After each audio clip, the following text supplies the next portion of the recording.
Season 10 of the AFLW has arrived. 18 teams start equal. Who will get it done in 2025? Will the Roos go back-to-back? Will the Lions come back for revenge? Will the Crows have a say on the big stage? Or will a new few teams have their moment to shine? Like the Saints, who haven't yet made finals before, but the recruitments of Baskaran, Clark and Barr will have something to say. Oh, and of course, the return of the team's best player and star midfielder in Georgia Patrikios. Remember the name, Georgia Patrikios. Will the Pies rise up after drafting the biggest name from the draft in the number 1 draft pick, the young superstar in Ash Centra? Melbourne, is it finally their year to go back to the top where they feel they belong? McNamara flying, Kate Hoare flying, Molly O'Hare arriving. Will the D's go flying in 2025? Or will the Dockers and their returning duo of Kiara Bowers and Ange Stannett have something to say? Is it Tiger time, led by the best player in the competition in Mon Conti and the player with the booming left foot kick in Ali McKenzie, Ali Dalloway, skipper Katie Brennan? Is it finally Tiger time? Finally. Don't write off the Eagles. Got the best key defender in the game in Charlie Thomas and the most versatile player in the game and a young superstar in Ella Roberts. With booming young draftees like Lucia Painter, will the Eagles be painting their names as the Premier in 2025? Strap yourselves in. This season is going to be something special. I'm excited. Are you? Let's go!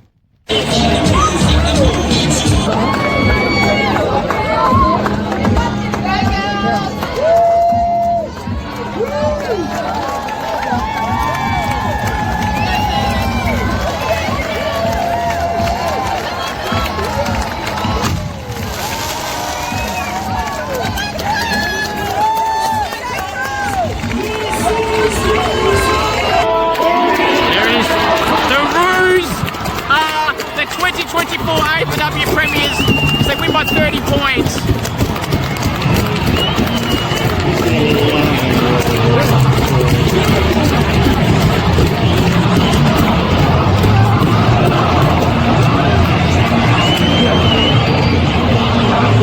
Last year, they had the heartbreak. This year, they get the retribution. The Roos have done it by 30 points. Last. Oh, go Berkey. See Berkey. Great work. Go Amber. Yes! The Saints are going to win on you, Clarkie. And Berkey, great job. The Saints are going to win and the Power choking the lead. Over 20 points up on Saints.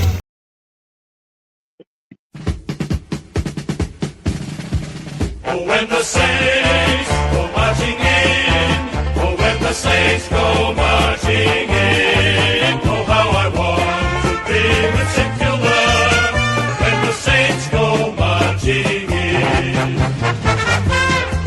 Lisa, do I feel like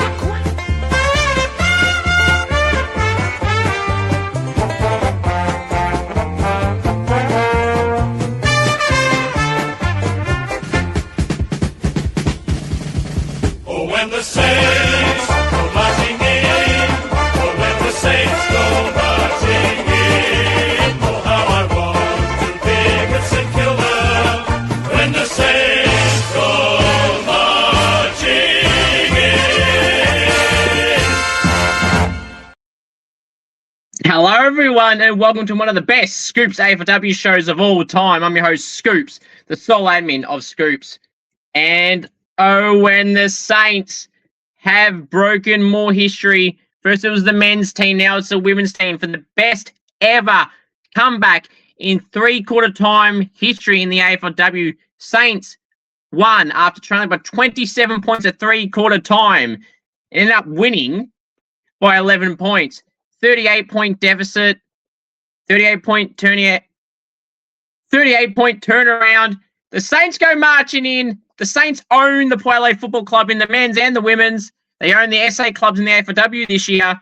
And what a comeback, led by Jesse Wardlaw. 3 last quarter goals, 4 for the game. I mean, that effort from Clarkey and Berkey. Clarkey with the sealer, Berkey with the effort that got the sealer. Patricio the goal before Lambert's thrilling quarter. Ash Richards' game, T. Smith's game. It was an amazing effort from the Saints in the last quarter. The greatest comeback in AFLW history now belongs to the Saints, just like it does in the men's. The Saints love some history, and they love breaking records. This time in a good way, and not a bad premiership drought streak, but in fact, a comeback streak. The Saints love a comeback. 2025 is the year of the Saints comebacks, ladies and gentlemen. How happy I was. I'll just mention off the names there, but I can't even speak. I'm so excited. The Saints comeback can't be underestimated by a lot of people. It's got to be proven to everyone that the Saints are the comeback kings and the comeback queens. It's not an insult. That's just a fact of life. Yeah. Acknowledge the Saints and their great comebacks, and acknowledge me, the tribal chief. But yeah, what a comeback. I'm so happy with that comeback. I mean, the first 3 quarters were terrible, absolutely terrible. The umpiring was terrible. We weren't going great at all. But the last quarter just clicked. Warlaw, Lambert, T. Smith, Berkey, Clarkey, Patricios, Ash Richards before the injury just said, hold my beer. And they were all simply amazing. A lot has got to be said about Port Adelaide and their coaching tactics, and it didn't work because I don't think they changed a damn thing. That choke from the Port Adelaide Football Club is their fault. But did anyone decide to man up on Jesse Wardlaw? Jesse was everywhere. No one was manning up on her, and that is Port Adelaide's fault. They could have changed the matchups. They had taken Gurmich on her, I believe, in the last quarter. They could have put Ella Heads there. They did drop an extra tall, so that's on them for dropping an extra tall player. I mean, I've had players in the past do a job, but they didn't yesterday, and they have now choked a 27-point lead to my Saints. So damn happy, so damn proud of my Saints. Now, we're out of the 8 on percentage. We're equal 7th or something, but out on percentage. So it is what it is. You know, I think the ladder is starting to shape up right now, everyone. I reckon we can say goodbye to about 5 teams. 6 teams, in fact. Richmond, Gold Coast, Collingwood, GWS, Port Adelaide, and the Western Bulldogs will not be playing finals in season 2025. Realistically, I don't see Essendon making it either, so you can rule them out in a different way. So that leaves St Kilda, Geelong, and Fremantle fighting for 1 spot in the top 8. Well, I say 1. West Coast are just in now after their big win over the Giants, but I wouldn't say that Sydney and Carlton are a lock. I would say that North Melbourne, reluctantly Hawthorn, although they've been lucky, are locks. Adelaide are starting to find their groove, and they are probably a lock. Not definitely a lock, but most likely a lock. Carlton are the chance to fall out along with Sydney. Brisbane should make it despite only just being in now on percentage and good percentage gap on the Saints and everyone around them. But, you know, Sydney have a good percentage, which could help them, but they're no guarantee. They've lost their last 3 games. So they're in bad form. The Bombers have lost their last 4 games. They hadn't beaten much anyway. So they're no guarantee to stay in the conversation. So that's the ladder and how it's going. Unfortunately, Richmond didn't get a win, so they're still winless, which is disappointing for them. And congratulations to Brooke Borlow, who is the Adelaide Crows young star in her 2nd season, is the rising star for this week. She had 17 disposals and had a pretty good game for the Crows. Now, team of the week, my AFLW Fantasy score. Going to review the round just gone and upcoming, my Scoops is bang, and everything in between. Alrighty. If you want to come on the podcast in a Golking Challenge and or interview, please do send me a message. We'll try and get something sorted. So I shall repeat that. I'm so excited about the Saints, I can't even speak right now.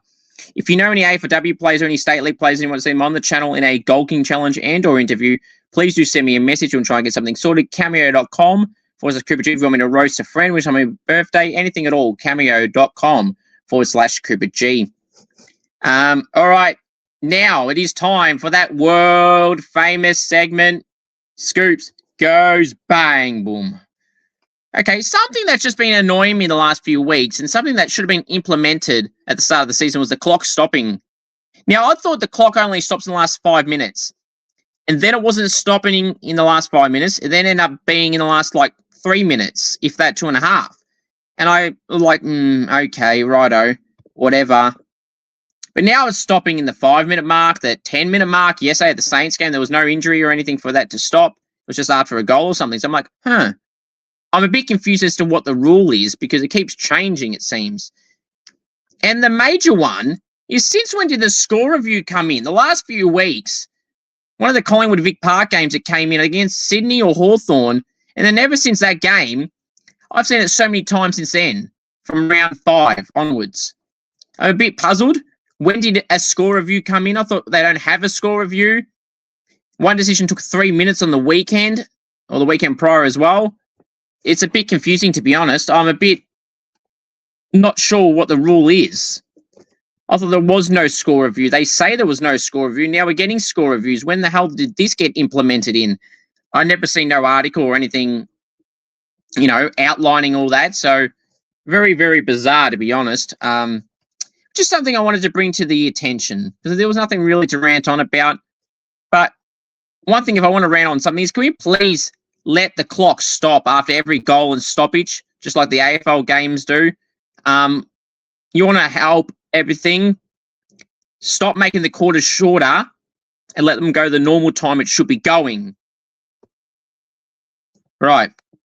Hope you all enjoyed that edition of the world famous segment, Scoops Goes Bang. Alrighty, soon we'll be going through my team of the week, but first I want to go through my AFLW Fantasy score. I scored 1,347 for a ranking of 4,762. Look, am I happy with it? I'm okay with my score. I did not trade at Alice O'Loughlin because I had some other player moves I was thinking about and prioritising. I brought Ash Centra in. She went up a lot of money. I brought in Sarah Goodwin and Mia Gervin. So a lot of cash cows who are bringing in a lot of money. And at the end of the day, that's what you want and need to make at the end of the day. Because now it's becoming a time where your rookies that aren't scoring well are not making money. Or rookies you bring in that haven't been scoring well are not going to be continuing to make much more or any more money. In fact, they may be dropping money. So you kind of got to get rid of them. So, if there's some players that you're pondering on getting rid of, if they've got a bad break even, just get rid of them. There may be times where people have to downgrade their premiums to a premium 200,000 shorter to just bring in, upgrade an underperforming rookie who's dropping or not making enough. You might have to suffer the consequences in dropping, say, someone at 1 million to someone at 800,000 in the back line or forward line, or a midfielder that's not 1.2 and drop them to 1 mil. And there's probably not many players around 1 mil in the midfield that, you'd be so adamant on scoring. So you got to work it out. I've been fixing my trades every week to make my team better in the long run. It's taken a few little short hurdles, for O'Loughlin having the lacerated liver. We wish Alice all the best. They haven't mentioned a time frame yet. I'm assuming in the injury report the Roos will mention tomorrow when Alice O'Loughlin will be back. She's still technically in my team, so if she's going to play this week, well, then I'll just keep her in my team. It's as simple as that. She's a very, very good player. But yeah, look, if you're not captaining Ebony Marinoff at the moment, I don't know what you're doing. She's going to get 120 every week. Even if she's not the best player on the ground, she's still getting that. So you got to look there when you're doing your team and, and everything like that. But that's my score. I went up about 200 points in the rankings, or 200 spots, sorry. Am I happy with that? I'm content with it. It can be much, much better. But unfortunately, that's the way it's going right now. All right, now it's time to go through my Scoops Round 7 AFLW Team of the Week. From From the back line, the pockets, Maeve Chaplin and Harriet Cordner. Full back, say her name and she appears. We believe in Maddie Hendry. Half back line, the flankers, Jenna Richardson and Alice Burke. Centre half back, Kat Smith. Wingers, Neve Kelly and Ella Roberts. Centre woman, Laura Gardner. Half forward line, the flankers, Kate Hoare and Ali Blackburn. Centre half forward, Jesse Wardlaw. Forward pockets, Kelly Gibson and Blaheem Bogue. Full forward, Anya Madonna. It's the round of the Irish, as I said in my Hawthorn Geelong AFLW matchday vlog. Go check out all the vlogs if you haven't already. Ruck, Lucy Wales. Rovers, Izzy Pritchard and Gabby Newton. Interchange, Eliza West, Kiara Bowers, Rebecca Beeson, Jazz Fleming and Mia King. The emergency list, Amy Franklin, Tyler Hanks, Ash Riddell, Ash Richards, T. Smith, Keely Shear, Ali Anderson, Ebony Marinoff, and Georgie Cleaver. Now, reasons for my selections of my team of the week. Let's put it on the screen for you all. So let's remove that banner for just a second.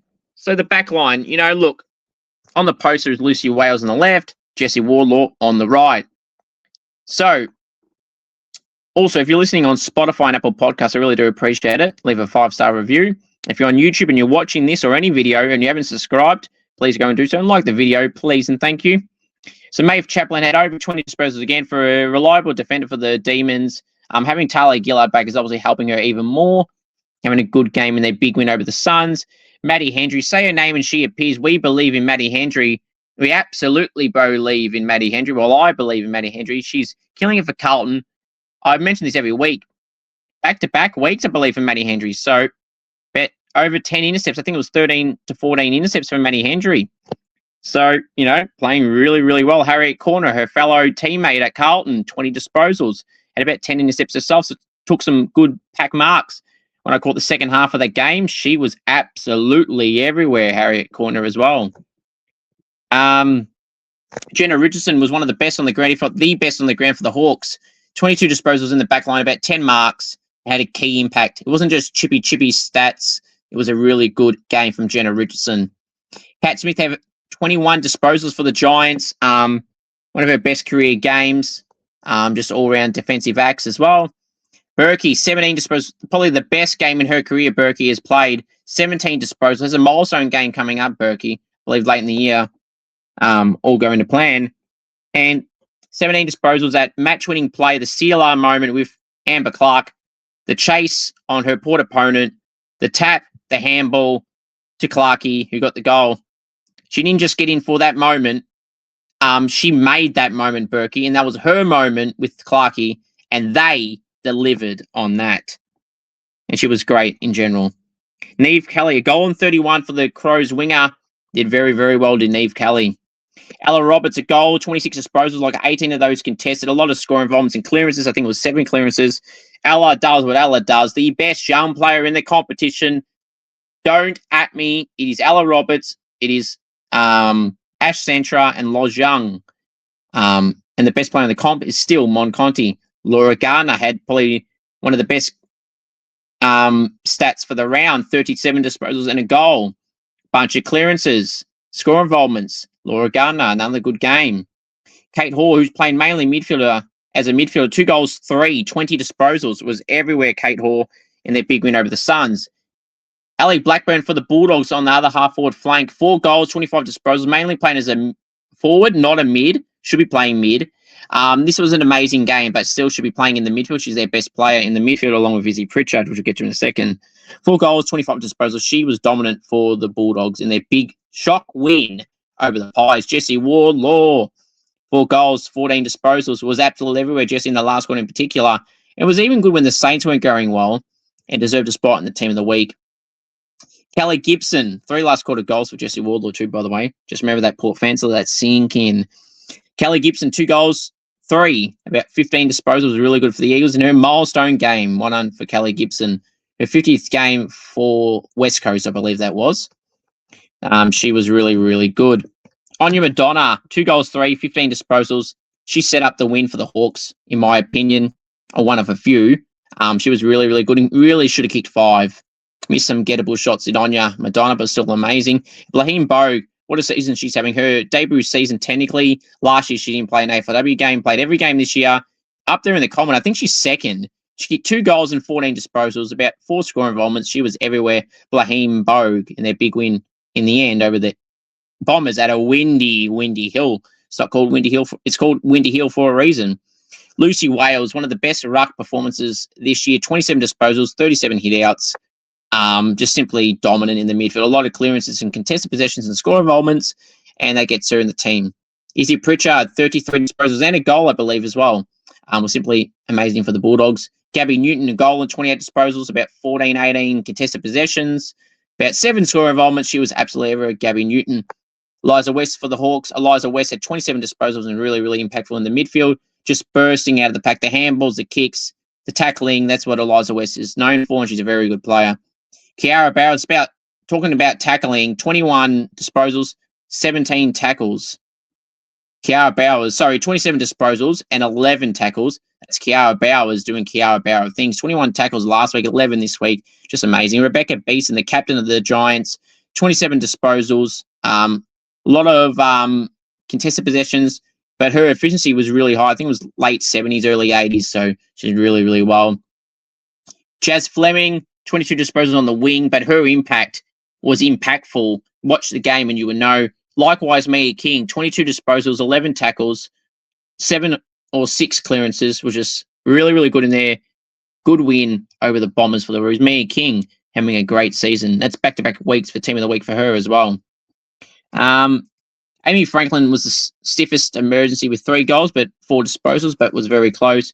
Tyler Hanks, Ash Riddell, Ash Richards, who played more midfield this week, T. Smith, Kelly Shear, Ali Anderson, Ebony Marinoff were the next mids, and Georgie Cleaver was the next defender in the team. She was in the team, but had to take her out to put in another player in that back line. So that's my team of the week this week. Let me know what you think down below. I think it's a very good team, and everyone, like every week, is fully deserving of being in the team of the week.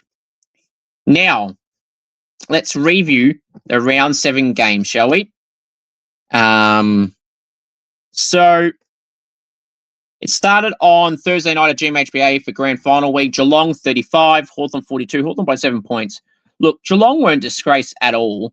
They were in it, but I felt like at times Hawthorn were just the better side. They were more clean when it mattered. Anya Madonna, Eliza West, Lucy Wales, Jenna Richardson. They had no answers, Geelong, for those players. I mean, Georgie Pasparkas can hold her head up high, and Aisling Maloney as well, and Michaela Bowen. But, you know, at the end of the day, they weren't that good in the end. Like, they were good enough to be in it, but not good enough to win it. So they were good enough to be in it, but not win it. It's a key quote people can take as well. But yeah, it is what it is. Geelong, their season's in the balance. With West Coast and St Kilda winning on the weekend, they can't be losing. And if Essendon are to win some games coming up, which I don't see them being in Melbourne this week, but if they lose and the Saints got the Giants and West Coast, they got Collingwood in Perth. So those two sides could be winning, and Essendon and Geelong season could be gone just like that if the Saints and Eagles and Brisbane and Sydney keep winning. Speaking of Melbourne 93 smashed Gold Coast 0-6-6. Melbourne by 87 points. Pathetic from Gold Coast, just simply pathetic. This doesn't shock me at all. It doesn't shock me that Melbourne won easy. It doesn't shock me that Gold Coast are playing bad, because they are. Charlie Rowbottom was really good. I know they got a lot of injuries, but a lot of them were late in the game when the match was already gone at quarter time anyway. So, you know, they're a young side, Gold Coast, so you expect this to happen, but not at the length that it has, because it's just simply not acceptable. Charlie Rowbottom was easily their best player. Mia Gervin had some moments late in the game. For Melbourne, Kate Hoare, Megan Fitzsimon, Tyler Hanks, Eden Zanker was well held. So, I mean, that's a credit to the Gold Coast defender that played on her. But overall, you know, Melbourne was so dominant, and Gold Coast had zero answers for that. The next game to go through was Essendon and North Melbourne. Essendon were leading by so much at quarter time, like 20 points. I thought, wow, 41-71, they lost by 30 points. Look, they weren't disgraced, but they were in the second half. Like, Tess Craven got a goal late on the three-quarter time siren, basically against the win, where there was no goals on that end the whole game, bar that one on the three-quarter time siren, basically in the goal square. And Essendon didn't capitalise with the win in the third quarter. They kicked like only 2 goals, and North kicked like 5 in each quarter. So that was the difference there. They were more cleaner against the Breeze. They were more smart. They were more efficient, the Roos. That's why they're the best. But it doesn't take much to adjust to the conditions, Essendon. You did not adjust to your own ground's conditions. So you got no excuses. In fact, I'm sick of teams using excuses that, we're not used to these grounds. North don't play at Windy Hill. They are accustomed to it really good. And that's why they're a really good side. Mia King, Ruby Tripodi, Ash Riddell, Kate Sheila, Blaheem Bogue, all played really well. I thought Emma King had some good moments. A twist, turn around goal. Emma King back in the team and very, very well. Erica O'Shea was a laid out, but I'm sure she'll be back this week. She'll land with knee soreness, I think it was, or back soreness. She'll be back, if you pardon the pun. Our back soreness will be back next game, no doubt about it. Probably for Tessa Boyd, but we'll have to wait and see. But yeah, it was really good. Really good, the Roos. Smart, well-drilled team, ran by a great coach in Darren Crocker. They may go back-to-back this year. And back-to-back grand final appearances at worst, I would think. I'll be shocked if they didn't. The only way they may not is they play a good side in the prelim, which I only see it down to 2 teams right now. That's Melbourne and North Melbourne at the moment, to be honest. And, if Melbourne don't play North in the prelim, well, then I expect both sides in the grand final, to be honest. That's my early prediction right now. But yeah, Roos were really good. Carlton 32, Fremantle 23, Carlton by 9 points. Fremantle didn't score a goal in the second half. Carlton got 2. Meg Robinson got a debut goal, which is great to see, but a very questionable non-free kick. 2 hands shoved in the back, and that was a crucial moment. Fremantle had a few shots late from Tanisha Kuchiak and Laura Pugh, who missed from the goal square. They had their chances, Freo. Mim Strom was really good in the ruck with 20 disposals. Gabby Newton, a goal in 28. Kiara Bowers, 27 disposals and 11 tackles. Aisling McCarthy, who's having a very consistent year. Aisling McCarthy, she's got to get all her respect because I don't think she's been getting it. She's been stiff not to make team of the week a lot, but she's always in the conversation. So she's been a consistent performer this year. But Dana Finn, Keely Shear were really good for the Blues. But yeah, they got the job done, the Blues, and they did what they have to do. Somehow they've won 5 out of 7, which is, I'll give them credit. It's really good, but I can't believe it. Speaking of I can't believe it, Western Bulldogs 65, smashed Collingwood 8, Bulldogs by 57 points. Really disappointing for the Pies. I just said last week, and I have been saying, what an amazing season they've had with injuries. No Bree Davey all year and probably won't play all year. They've done so well. They smashed the Swans, who were undefeated at that point. Now the Swans can't win a game. Melbourne, Grace Campbell and Imogen Barnett had 2 shots in the last 30 seconds to win the game, and they should have got at least one of them to win the game there. Hawthorn game, they were very stiff. They kicked 6 behinds in that Melbourne game, which they should have won in the last quarter. In the Hawthorn game, last quarter, they had a chance. Ash Central brought it back to 3 points, and then when it was close, there was a goal from a Hawthorn player. I think it was Jess Vukic down the other end. Put it back to 9 points. But then the last 5 minutes, they still had 3 to 5 minutes to go, the Pies. Just bombing it and not looking. They had the Breeze on their side. Jenna Richardson, Mackenzie Early, and Tamara Smith at the time were just sitting out the back waiting for the ball to go out there. Anya Madonna went down in the back line, loose defender late. The Pies didn't match up. So they could have won that. So they're having a really good season. But on the weekend was a step back. I thought not only should they have beaten the Bulldogs, I think they're far better than the Bulldogs. And they got embarrassed by a club that is a bottom 4 side. I know Collingwood are a young developing side and they are still on the right track. Sam Wright's got a great group of girls playing for them at the moment. But that's a backward step. Accenture played really well on the forward line this week, kicked their only goal. She was amazing, as she always is, Accenture, the number 1 draft pick for a reason. Ruby Slusher was out injured late in the game in the third quarter, so that's not good. Hopefully their skipper will be back and play next game. But yeah, there wasn't many major contributors this week, which is the real disappointing part for the Pies. Lucy Cronin played a part in the back line who swung forward late.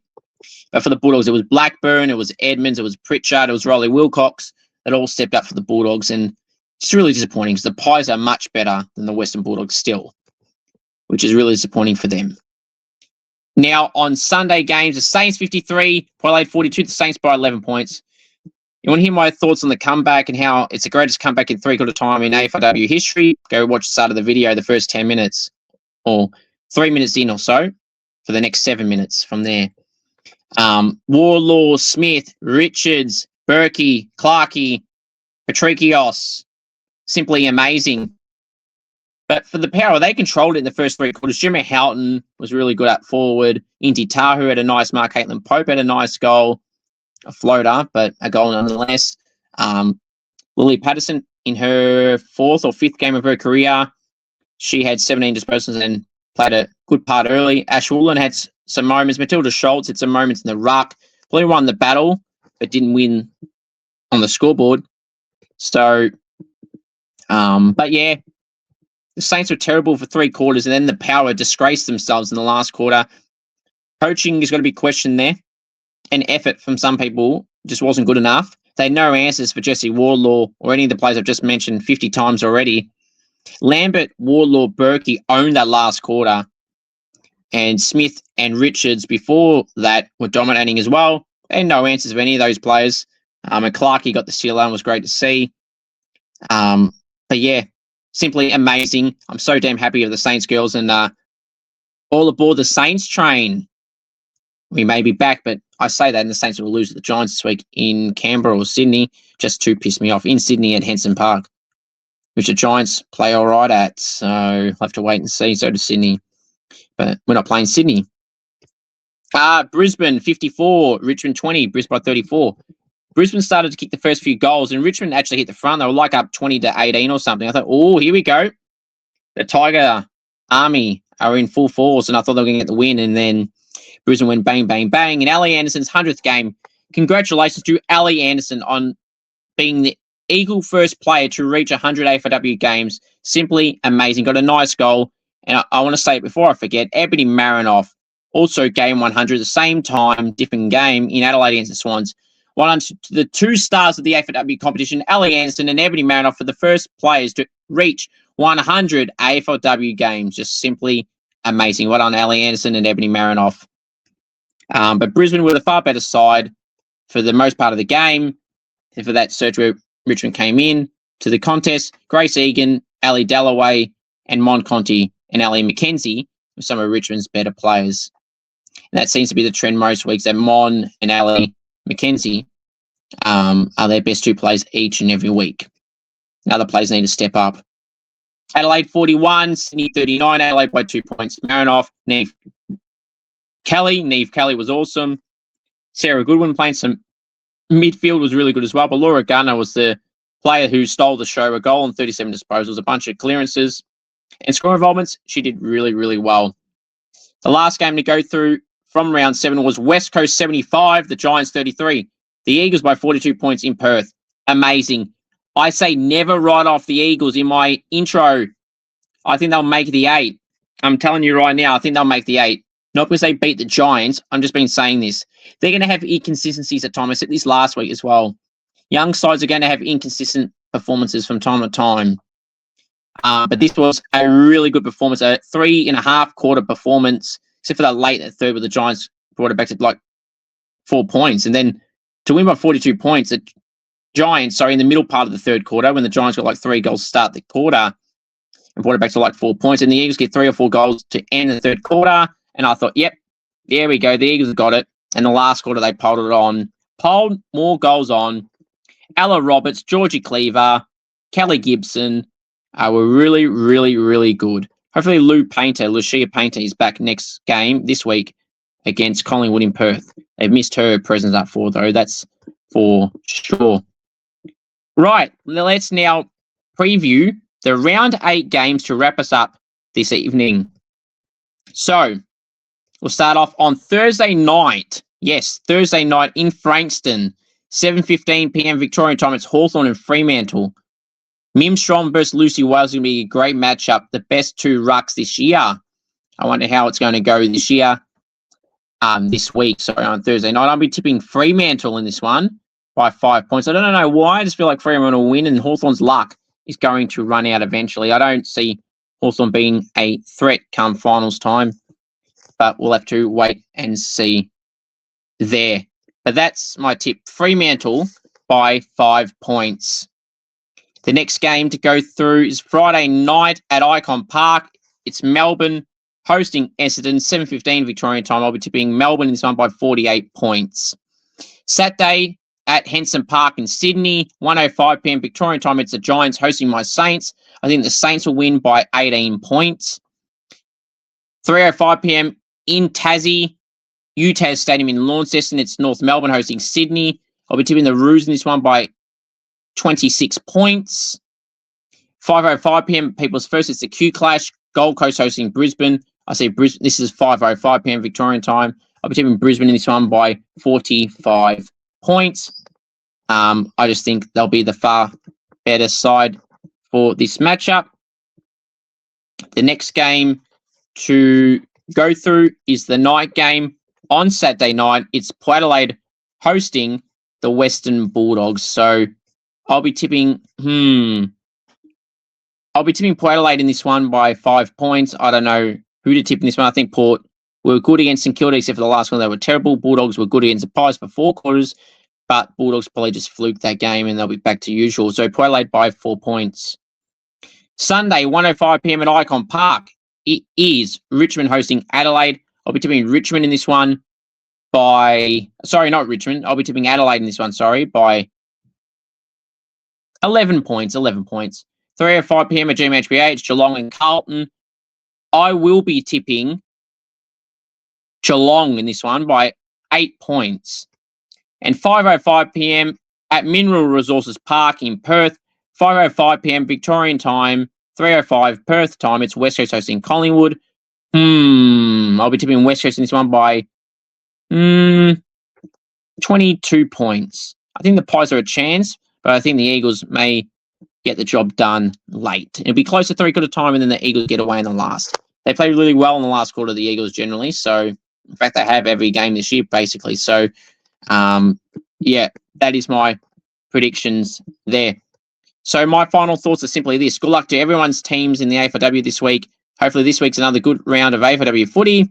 Can't wait to watch it all. Until then, take care. Until next video, thank you. And go Saints. And Jesse, Warlaw, Berkey, Clarkey, Lambert, Patricio, Smith, Richardson Co. Simply amazing. Go Saints.